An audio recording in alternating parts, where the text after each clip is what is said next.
I want you to try a mental exercise with me. Just for a second. Close your eyes.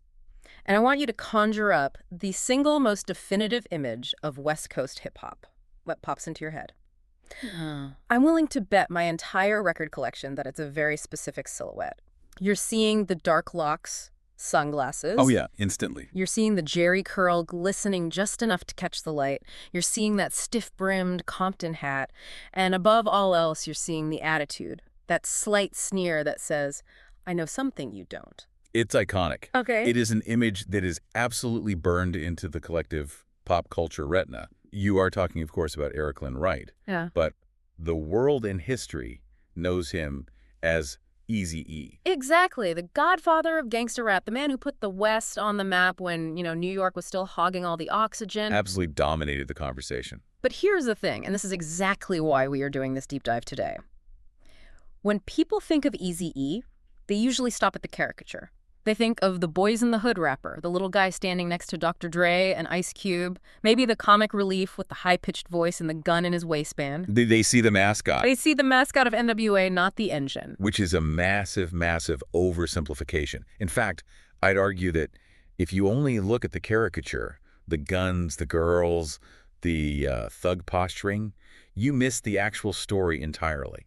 The actual story isn't just about rap. It's about venture capital. Yes. It's about guerrilla marketing. It's about a kid who dropped out of high school in the 10th grade and managed to build an independent business empire that didn't just compete with the American corporate establishment. It terrified it. That is the mission for this deep dive. We are going to unpack the man behind the shades. We're going to look at the source material, and we have a stack of it, including extensive biographical archives from Wikipedia, discography notes, legal filings, and business ledgers to understand how Eric Wright navigated really 3 distinct battlefields. Yeah, that's a good way to put it. You've got the streets of Compton, the cutthroat boardrooms of the music industry, and, weirdly enough, the political landscape of Washington, D.C. And we have to talk about the tragedy of it, too. We can't gloss over that. Yeah. His life was incredibly short. He was born in 1964 and died in 1995. He was only 30 years old. 30. I mean, pause on that for a second. Most people at 30 are just barely figuring out their 401k or getting their first promotion. Right. Eazy had already built a dynasty, watched it crumble, rebuilt it, and changed the course of music history. And left behind a legacy that is, let's call it complicated. That's putting it mildly. We are going to look at the central tension of his life, which you touched on. The thug persona versus the reality. Was he a hardened drug kingpin who happened to rap? Or was he a brilliant, intuitive marketer who understood that white America has a voyeuristic obsession with the outlaw? That is the question, isn't it? The myth versus the man. So let's start at the very beginning. Okay, let's unpack this. We cannot talk about Eazy without talking about the soil he grew up in. We have to talk about Compton. Context is absolutely everything here. Eric Wright was born on September 7, 1964. Now, the Compton of 1964 is not the Compton of Straight Outta Compton, at least not yet. Not the one we picture from the album cover. Not at all. If you look at the demographic data in the source material, it describes a community in rapid, violent transition. His parents, Richard and Kathy Wright, were solid working-class folks. His dad was a postal worker. His mom was a school administrator. So this wasn't a family living in abject, destitute poverty. No, not at all. It was middle-class existence. They owned a home. But the neighborhood was changing around them. And it wasn't an accident. The sources mention blockbusting. Now, this is a term we hear in history books, but can we break down what that actually felt like on the ground? This wasn't just people moving. This was a mechanism. It sounds so intentional. It was a predatory, engineered real estate scam, essentially. Real estate agents, mostly white, would play on racial fears. They would hire black women to walk their babies through white neighborhoods or hire black men to drive through with the music loud. Wow, seriously? Oh, yeah. It was psychological warfare. Then they'd go to the white homeowners and say, the property values are about to crash because they're moving in. Sell now. They'd buy the houses cheap. Below market value, I'm sure. Way below. And then they'd turn around and sell them to black families who had fewer housing options due to redlining at a premium. This triggered white flight. So you have this rapid demographic shift. Eric Wright grew up watching his community go from a mixed or predominantly white middle-class suburb to a place that was effectively abandoned by the economic powers that be. Precisely. And when the capital leaves, the infrastructure collapses, the tax base erodes, the schools get worse, The Watts riots happened nearby in '65, just after he was born, so the tension was always there. It's in the air. It's in the air. By the time he's a teenager, the social fabric is fraying. You saw the formation and expansion of street gangs, specifically the Crips and Bloods, filling that power vacuum. The streets became the governing body. Right. If the official structures fail, unofficial ones take their place. And this is where we get a really crucial insight from Jerry Heller. Jerry Heller, the controversial manager, the villain in the movie, the partner in the boardroom. We're going to have to spend a lot of time dissecting him later. We have to. You can't tell this story without him. But Heller had a quote that I think perfectly encapsulates the psychology of Eric Wright's youth. He said, "No one survived on the streets without a protective mask." A mask.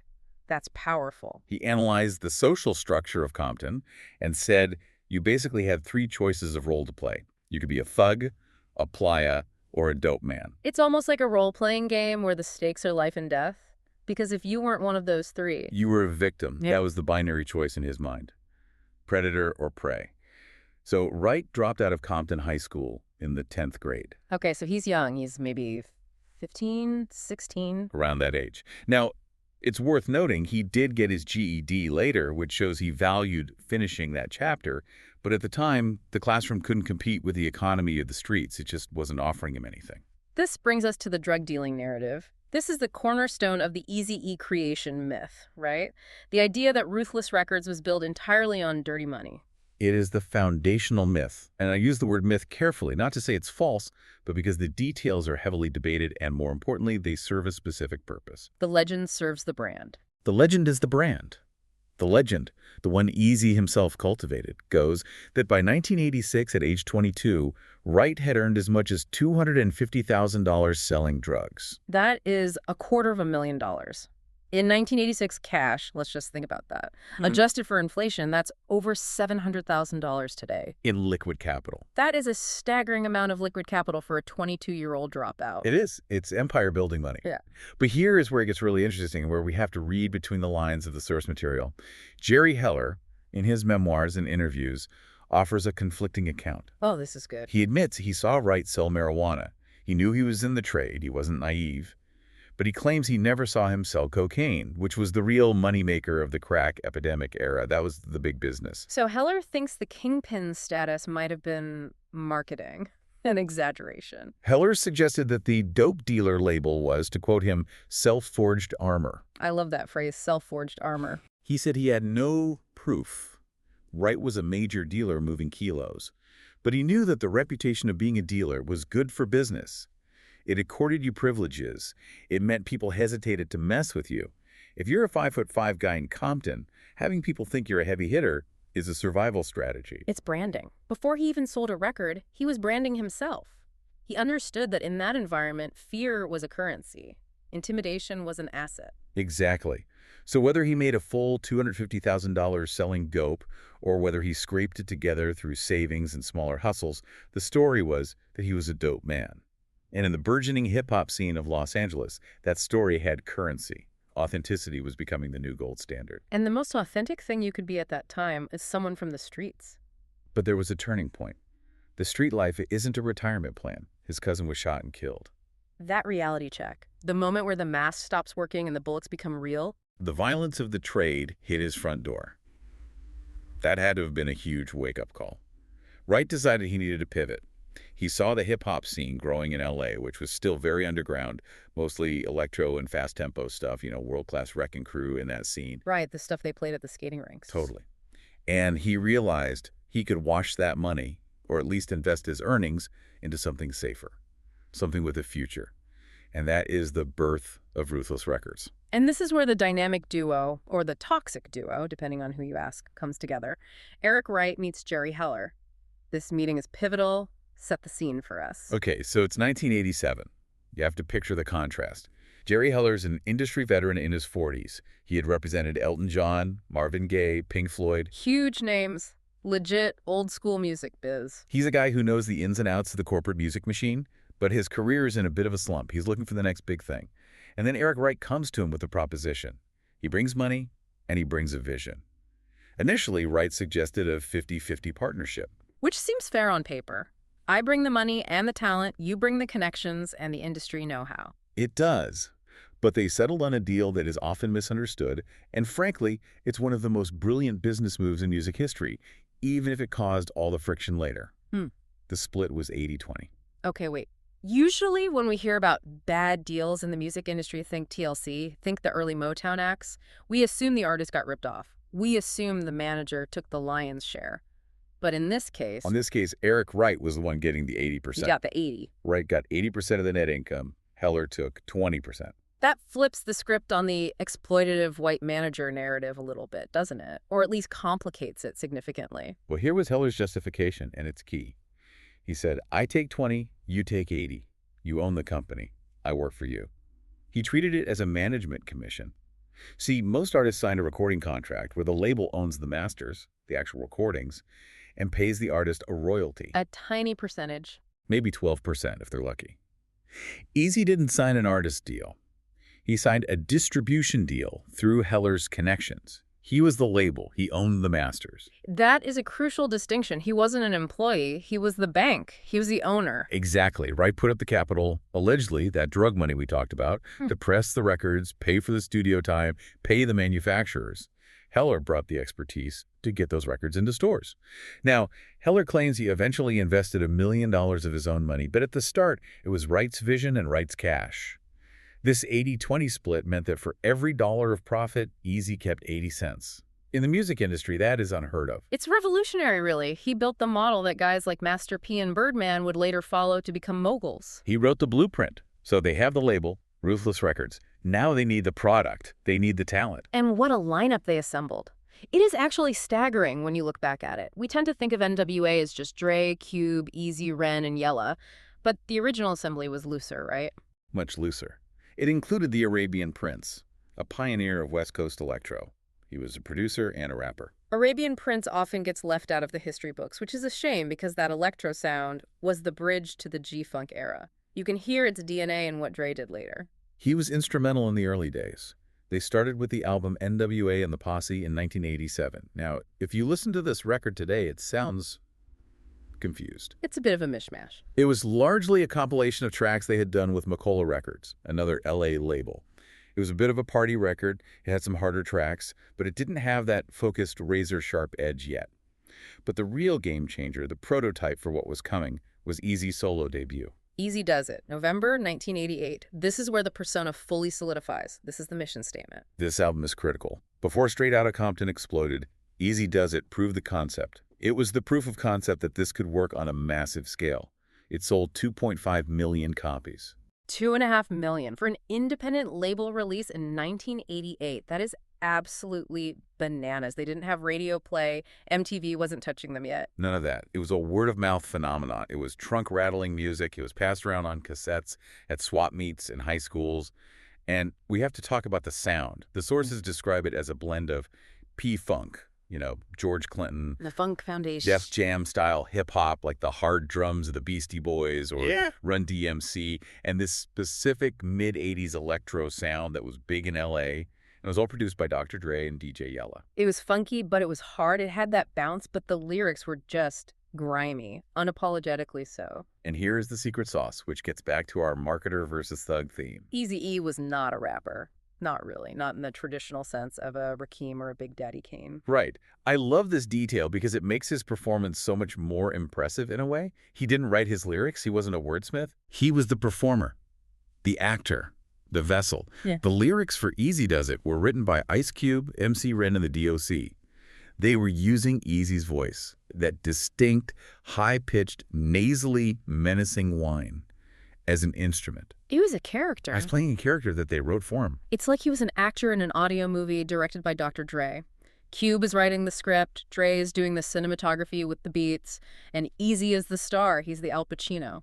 That is a perfect analogy. What? And because he wasn't a traditional rapper concerned with complex rhyme schemes or flowing perfectly on the beat, his delivery was unique. It was offbeat sometimes. It was conversational. It was raw. It sounded real. It sounded like the streets because he wasn't trying to be a lyrical miracle. He was just talking that talk. Yeah. It sounded like a guy casually threatening you at a stoplight. It had an authenticity that a technically perfect rapper couldn't have replicated. And Eazy Does It paved the way for the bomb to drop just a couple months later, January 1989, Straight Outta Compton. The album that changed everything, the cultural ground zero. We don't need to rehash the entire history of that album, but specifically regarding Eazy-E, look at his contribution. He performed on 7 songs and helped write 4. He was the front man. He was the face of the danger. It's hard to overstate how scary N.W.A. was to suburban America at that time. I mean, you see the cover, the perspective is looking up at them, like you're on the ground about to get stomped. It's an intimidating image. And Eazy is right there, front and center, holding the gun. They called themselves the world's most dangerous group. And people believed it. The FBI believed it. And Eazy was the reason. Dre was the architect, Cube was the poet, but Eazy was the one you thought might actually have a gun in the studio. He validated the lyrics with his presence. He was the CEO and the muscle. But as with all great empires, the cracks started to show almost immediately. And it all came down to what it always comes down to. Money. Always money. The fracturing of the dynasty. It starts with Ice Cube, the poet laureate of the group. It's 1989. They are on top of the world, touring, selling millions of records. But Ice Cube is a smart guy. He's looking at his bank account, and he's looking at how much work he's doing. He wrote the lion's share of Straight Outta Compton, and Eazy does it. He wrote Eazy's biggest hits. He wrote Eazy's entire persona into existence. And the math isn't mathing for him. He felt he wasn't getting paid his fair share of the royalties of the publishing. Exactly. He looked at Eazy driving the fancy cars and living in the mansion, and he looked at his own check, and he realized the structure of Ruthless, the 80-20 deal, favored the owner, not the writer. He wasn't a partner in the company. He was an employee, essentially. A very valuable employee, but an employee nonetheless. So Cube leaves. He goes solo. And that kicks off one of the most famous diss wars in history.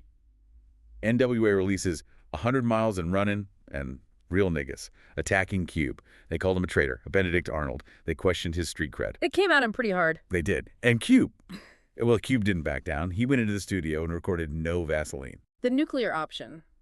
I really can't emphasize enough how destructive No Vaseline was. In hip-hop battles, usually you attack the other guy's skills, you say you're a better rapper. Right, it's about microphone skills. Cube attacked their business model. He attacked their manhood. He frames Jerry Heller as the slave master and Eazy-E as the house slave.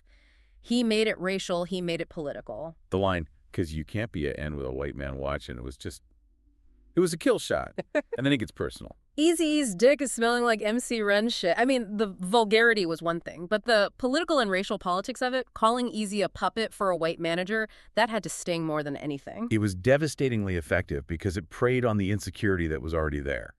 It painted Eazy not as a boss, but as a dupe, as someone who's being played. So Cube is gone, but N.W.A. kept going.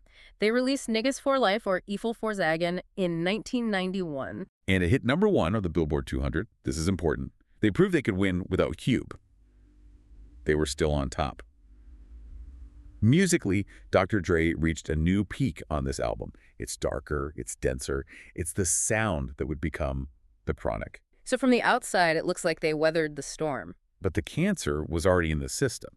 Because now Dr. Dre started feeling the exact same way Cube did. Wait a minute. I'm doing all the production. I'm creating the sound. I'm the one in the studio for 18 hours a day. And Eazy is still making all the money. And the common denominator, in his mind, was Jerry Heller. Dr. Dre felt that Heller was playing a game of divide and conquer.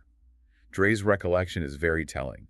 He said, instead of taking care of everybody, he picked one person to take care of, and that was Eazy. So Eazy was comfortable. His mindset was likely, hey, I'm the owner, I'm getting my 80%, I'm taken care of, so what's the problem? But everyone else felt robbed. Right. And you can see both sides. Eazy's thinking, I took the initial risk, it's my company. Dre's thinking, but I'm creating the value. It's a classic business dispute. A dispute that doesn't get solved in a boardroom. Not this time. Dre and the DOC, who was a brilliant writer and rapper, instrumental to their success before a car crash damaged his vocal cords, they wanted out. They asked Eazy to release them from their contracts. And Eazy, being Eazy, is a businessman. He looks at his contract, he says, no, you are signed to Ruthless. You are my assets. You aren't going anywhere. And this is where the story shifts from a business dispute to something out of a gangster movie. Enter Suge Knight. Suge Knight, a former football player, a bodyguard, a massive, imposing figure. He was the muscle Dre brought in to solve the problem that lawyers couldn't. He was the physical manifestation of leverage. This is a good way to put it. The sources describe an incident that has become legendary in industry folklore. It happened at the recording studio where Niggas for Life was recorded. This is the kidnapping story, right? Or the hostage negotiation, depending on how you view it. Alleged kidnapping, but the details are consistent across multiple accounts. Suge Knight and his associates approached Eazy-E. The rumor is that Suge told Eazy he had Jerry Heller kidnapped and was holding him prisoner in a van outside. That is intense. Imagine being told, I have your manager, your business partner, your, in some ways, father figure in a van. And here's the thing that tells you about Eazy's character. Even that didn't convince him to sign the release forms. He called the bluff? He wasn't going to be bullied. He essentially called the bluff. He didn't believe it, or he didn't care enough to fold. So what broke him? What makes a guy like Eazy-E, who built his whole reputation on not backing down, pick up the pen? Suge Knight had to escalate it. According to the story, he produced a piece of paper. On that paper was Eazy-E's mother's address. Oh, that's a violation of the code. That's a different level. That changes the game. Suge told him, I know where your mama stays. That was the line. It wasn't about business anymore. It was about family safety. Eazy signed the releases. Dr. Dre and the DOC were free. And just like that, N.W.A. was officially over. Ruthless lost its primary producer. The greatest production mind in hip-hop just walked out the door. That is chilling. It really highlights that the gangster rap lifestyle wasn't just lyrics for these guys. The stakes were real. The boardroom was just as dangerous as the block. So that launches the Death Row era. Dre leaves, founds Death Row with Suge, and immediately releases The Chronic. And on that album, he features Fuck Wit Dre Day, Also known as Dre Day. and it was a music video and a song that completely mocked Eazy-E. They had an actor, a character named Sleazy-E, dancing around looking foolish, holding a "Will Rap for Food" sign.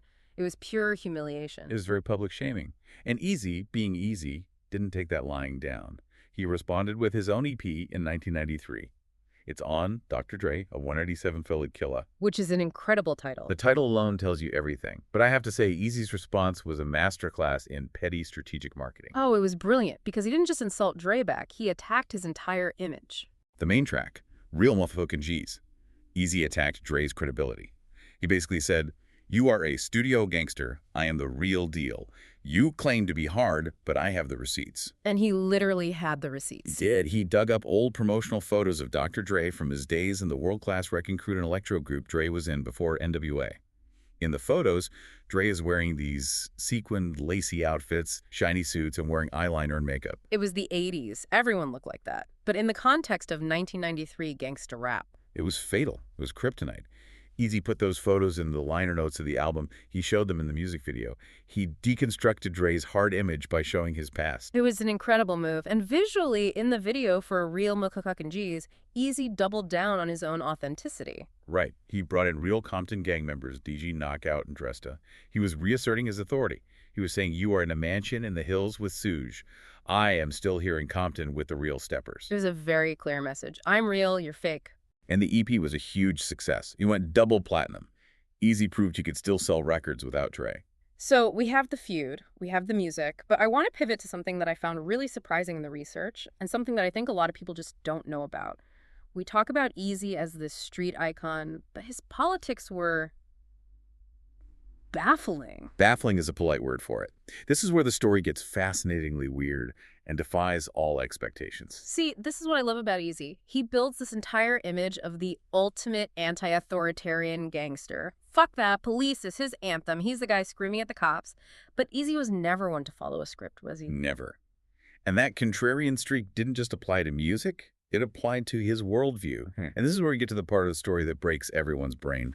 The Republican luncheon. In March 1991, Eric Wright attended a lunch for the Republican Senatorial Inner Circle, hosted by President George H.W. Bush. At the White House. Let that sink in. The cognitive dissonance is real. You have the man who the FBI sent a warning letter to, literally government telling him to shut up, sitting down for lunch with the Republican elite wearing a suit. Albeit with his Compton hat on. He still had the hat. Still had the hat. But why? What was his reasoning? It's surreal. But when you dig into the why, it reveals a lot about Eazy. His spokesman claimed that Wright supported Bush because of his performance in the Gulf War. So he was a hawk on foreign policy. It suggests a certain level of patriotism, or perhaps just an admiration for strength. Eazy respected power. He respected the projection of force. And let's be honest, he was also a capitalist. The Republican Party platform of low taxes and free enterprise probably appealed to the CEO in him. It definitely complicates the narrative. He wasn't a liberal activist. He was a capitalist and a hawk, apparently. And then there's the Rodney King trial. This one is even harder to wrap your head around for a lot of people. This is a defining moment for Los Angeles and for Black America. 4 LAPD officers beat Rodney King brutally. The video went around the world, sparked the riots when they were acquitted. Eazy-E attended the trial regularly. But he wasn't there to protest the system, necessarily. He wasn't there with the activists. No. He was often seen standing alongside Theodore J. Brazano, one of the officers involved in the beating. That sounds insane. Why on earth would Eazy-E, the voice of "fuck the police," support one of the officers who beat a black man on camera? Wright's logic was very specific and very legalistic. He wasn't supporting the act of the beating. He argued that the other 3 white officers were responsible for the beating. But he believed Brazano, who was Mexican-American, had actually tried to stop them or mitigate it. So he was looking at the tape and making his own judgment. He was quoted saying, "I say wrong. 3 white officers were responsible. The other officer happens to be Mexican-American, and he tried to stop them." He was drawing a line between who he saw as guilty and who he saw as trying to do the right thing within a bad situation. Wow, that is a nuanced take. He was looking at the individual, not the uniform, not the group. Exactly. He refused to group them all together. He looked at the evidence as he saw it and formed his own opinion. But I imagine the hip-hop community didn't appreciate the nuance. Not at all. He was labeled a sellout. Willie D of the Ghetto Boys called him out specifically. It was seen as a betrayal of the race, a betrayal of the cause, but it shows that Eazy-E was a radical individualist. He didn't just follow the crowd, even when the crowd was his own peers. He saw what he saw, and he stood by it. Popularity be damned. He was a contrarian to the bone. And while he was fighting these culture wars and industry battles, he was managing a chaotic personal life. Let's talk about the personal life, because the numbers are high. According to Jerry Heller and other sources, Wright had 11 children with 8 different women. 11 kids. That is a full football team. He was a father to a very large brood, including his son, Eric Darnell Wright, who's known as Little Eazy-E, and his daughter, Evie, who's been very vocal about protecting his legacy. It paints a picture of a man who lived fast in every sense of the word. He was promiscuous, he was active, he was everywhere. But he did settle down eventually, or at least he tried to. He met Tamika Woods in a nightclub in 1991. By all accounts, she was different. She was a business-minded person herself. She challenged him. They had a relationship that lasted until the end. And they got married. They did. They actually got married on March 14th, 1995. March 14th, 1995. Keep that date in mind, everyone, because the timeline we are about to discuss is heartbreakingly, brutally short. This is the part of the story that always shocks people. Yeah. Even if you know he died, the speed of his decline is terrifying. So take us through it. It's early 1995. N.W.A. is history. He's running Ruthless. He's discovering new talent like Bone Thugs-n-Harmony. He's wealthy. He's only 30 years old. What happens? On February 24th, 1995, Wright goes to Cedars-Sinai Medical Center in Los Angeles. He has a violent, persistent cough. He thinks it's asthma. He's had asthma his whole life. So it's something familiar. Right. Or maybe it's the lingering effects of a cold or bronchitis. It's winter in LA, people get sick. He probably thought he needed some antibiotics, maybe a nebulizer treatment, and he'd be back in the studio by the afternoon. He walks in expecting a quick fix, a prescription. Exactly. He walks in expecting a prescription, but the doctors run tests, and the diagnosis was devastating. HIV/AIDS. And not just HIV, but full-blown AIDS. His T-cell count was dangerously low. His immune system was already compromised. He had likely been living with the virus for years without knowing it. This was 1995. We have to contextualize this. The treatments we have today, the antiretrovirals that allow people to live long, healthy lives with HIV, didn't exist yet. Or they were in their infancy and not widely available. Magic Johnson had been diagnosed a few years earlier, which raised awareness. But a diagnosis of full-blown AIDS in 1995 was essentially a death sentence. It was a countdown. It was. And he made a decision that I think defines his courage more than any song he ever released. On March 16th, less than a month after walking into the hospital, he released a public statement announcing his illness. He didn't hide it. He could have. He could have said it was pneumonia. He could have said it was cancer. The stigma around AIDS in the 90s, especially in the hyper-masculine world of hip-hop, was immense. It was seen as a gay disease or a junkie disease. It was not something a gangster rapper was supposed to get. But he chose to go public. He chose to own it. And the words he used were so powerful. I want to read the key part of that statement because it is his final message to the world. Please do. He said, "I'm in the biggest fight of my life, and it ain't easy. I've got thousands and thousands of young fans that have to learn about what's real when it comes to AIDS. Just remember, it's your real time and your real life." It's your real time and your real life. That hits hard. It's him dropping the persona one last time. He's not Eazy-E anymore. He's Eric Wright. He was stripping away the glamour. He was telling his fans, this isn't a movie. This isn't a rap song where you get shot and come back in the sequel. Right. This is reality. The belief was that he contracted it from a sexual partner, given his lifestyle. He was trying to warn the very people who looked up to him. And in those final days, lying in that hospital bed at Cedars-Sinai, there was some reconciliation, right? The feuds, they started to seem less important. There was. The walls came down. He made amends with Ice Cube. Cube visited him in the hospital.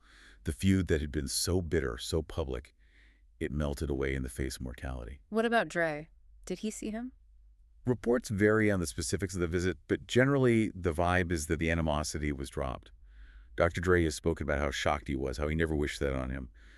When you are dying at 30, the business disputes, the real motherfucking G's, the insults, they all seem very small. He seems so petty. And then on March 26, 1995. Just 1 month and 2 days after entering the hospital with what he thought was a cough, Eric Lynn Wright died from AIDS-induced pneumonia. 1 month from I have a cough to gone. It's just unbelievable. It sent a shockwave through the world, not just the music world. The funeral was held on April 7 at Rose Hills Memorial Park in Whittier. Over 3,000 people attended. Who was there? Everyone. The streets and the suites. Jerry Heller was there, sobbing. DJ Yellow was there. Fans, family. And the visual. It's iconic in its own sad way. He was buried in a gold casket. Fitting for a king. A hip-hop king. And he was dressed in a flannel shirt, jeans, and his Compton hat. He went out exactly as he came in. No suit, no pretense. Just easy. Let's talk about the impact of that death. Because in 1995, AIDS was still widely misunderstood, especially in the hip-hop community. Oh, massively. It was often seen as something that happened to other people. For a hardcore heterosexual gangster rapper, a guy who boasted at a sexual conquest to die of AIDS, it shattered stereotypes. It forced a conversation that wasn't happening in the barbershops or on the block. It made it real for a lot of people. It made it undeniable. Magazines like Jet, Vibe, Newsweek, they all covered it. It wasn't just music news, it was public health news. It had to have changed behavior. It did. HIV testing rates skyrocketed in black communities in the months following his death. If Eazy-E, the toughest guy in the room, could die from this, anyone could.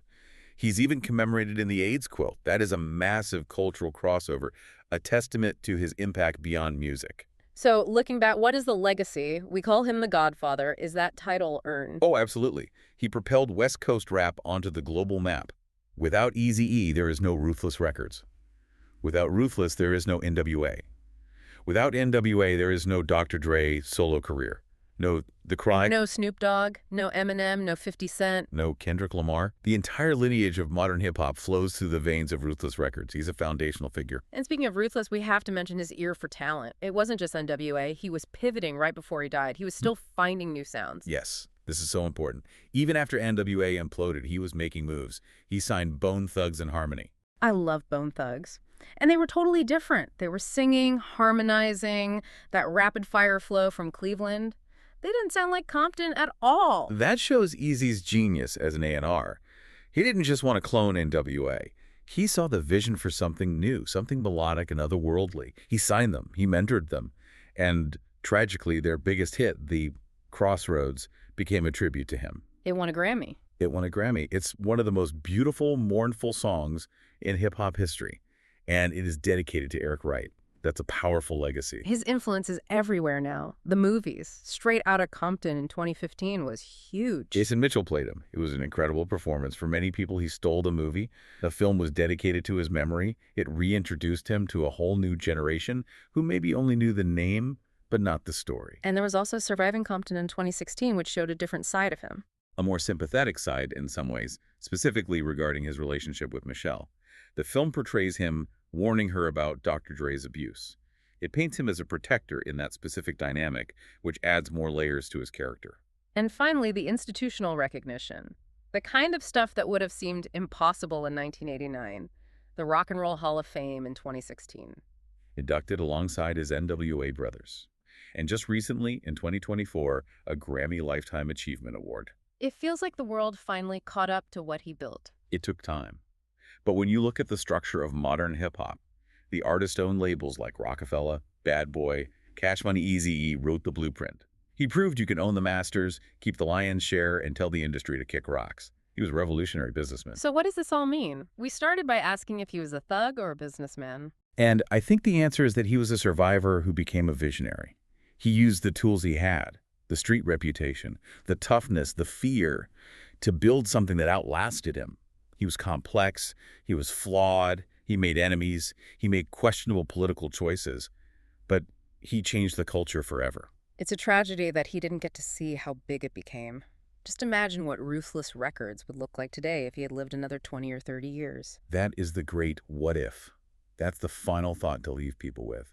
With his eye for talent-finding bone thugs when no one else was looking there, what other sounds would he have brought to the mainstream? He could have dominated the late 90s and 2000s. He could have been Jay-Z before Jay-Z. The landscape of hip-hop might look very different today. It's your real time and your real life. A haunting reminder from a man who lived more than 30 years than most do in 80. Absolutely.